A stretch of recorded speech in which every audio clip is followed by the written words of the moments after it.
My name is Tyler Bashir, and this speech is titled The Downfall of the Genius of Humanity. Did you know that test scores among high school students in America are the lowest they've been since the data was first strictly recorded in 1992?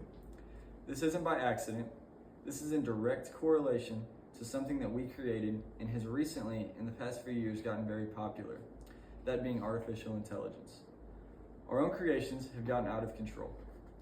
Why do human beings possess the power to create and set off weapons of mass destruction, specifically nuclear? We've gotten too smart for our own good. We've created things that we cannot help but abuse, and many are reaping the drawbacks of this. The first thing I will talk about is that no one person or specific group of people should have the most powerful weapons in the world, the weapons that can wipe out cities in an instant. Those weapons being nuclear weapons. If there is another Cold World War, there's a very high chance that it will be the last. The second idea that I'll be talking about is that test scores across America are dipping lower than they have in quite a while, thanks to somewhat recent breakthrough in technology by the name of artificial intelligence. More and more students are relying on this AI to do their work for them, thus causing them to not get the vital information that they should be learning in school. And the third and last thing I'll be talking about today is that AI is almost to the point in its development where we will begin advancing faster than our ability to regulate it.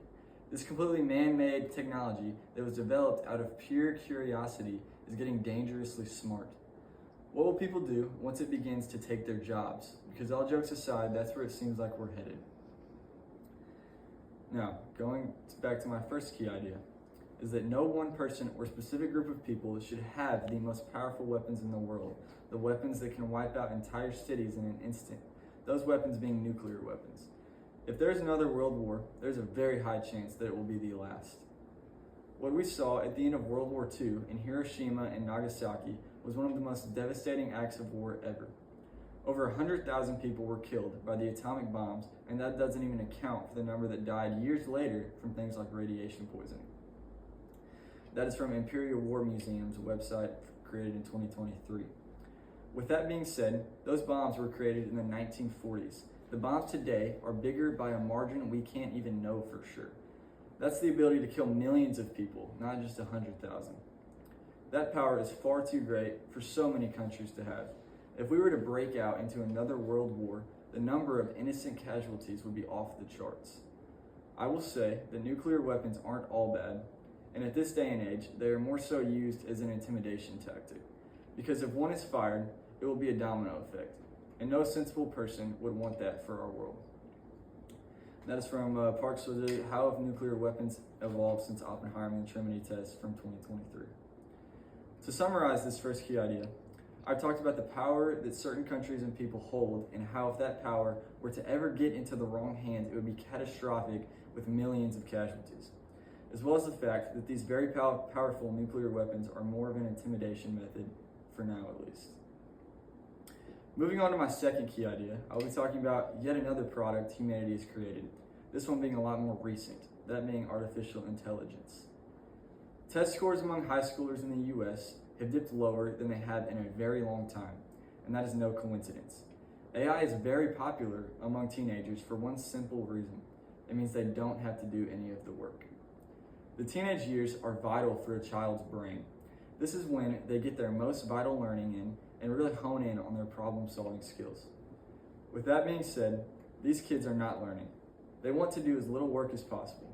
And to be honest, I can't really say I blame them. Humanity has developed a way for us not to do that much work in school and still pass, and it's being taken advantage of. Test scores are at the lowest point they've been in 2 decades. And this downward spiral really started in about 2022, after a certain AI program called ChatGPT was put into place.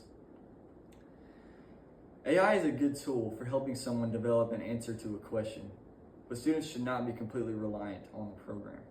It is important to note that artificial intelligence not only be taking advantage at the high school level, it's also the college students really being dependent on it. And what will happen in 5 years once these college students that are so dependent on AI graduate and get jobs and they don't know how to do the work in the field that they got a degree in? To summarize this section briefly, AI was developed to help people, and it can be used as a very good tool for just that. It was created by people who are a lot smarter than I will ever be, but these people that created it didn't think of the drawbacks of this extremely fast learning and smart program. If we don't stop being so dependent on the tool, then the test scores will continue to drop and our society will be a completely different place in 15 years, and not in a good way. Now, staying on the subject of AI, it's my third key idea. I'm going to speak about why and how it was developed, and how it could very soon be taking the jobs of many people who don't even realize it. My third idea is that AI is almost to the point in its development where it will begin advancing faster than our ability to regulate it. This completely man-made technology that was developed out of pure curiosity is getting dangerously smart. What will people do once it begins to take their jobs? Because all jokes aside, that's where it seems like we're headed. The term artificial intelligence goes all the way back to 1950, when a man named Alan Turing asked the question, "Can machines think?"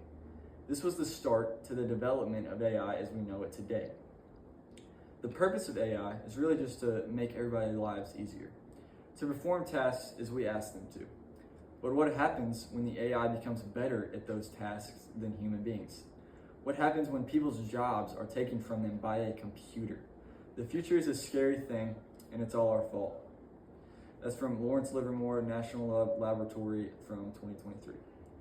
More people than ever in America are worried that in 10 years, their jobs will be taken by artificial intelligence. And that is a crazy statistic. This completely man-made product developed by humans will eventually put many of them out of a job and possibly out on the streets. Humankind did not need this invention. It is not a necessity whatsoever, but it was created and it is here. We are so smart as a species that we can develop things that might eventually actually be smarter than us. AI is getting to the point where it can now regulate itself, and that regulation happens a lot smoother and a lot faster than the regulation by people. These computers are smart, and they're only going to continue to get smarter. There was never demand for artificial intelligence amongst people, but there's no stopping it now. So many are using it to the point where it has actually created its own demand. We may not feel the drawbacks now, we may not feel them for years to come, but it's very possible that many people will feel them eventually. To summarize this section, Alan Turing asked a very important question in 1950. That question being, can machines think? I think in today's day and age, we have a pretty definitive answer to that question. AI can be used as a very good tool for helping people with small tasks, but as it advances and keeps getting smarter, what is stopping it from doing large tasks? What is stopping it from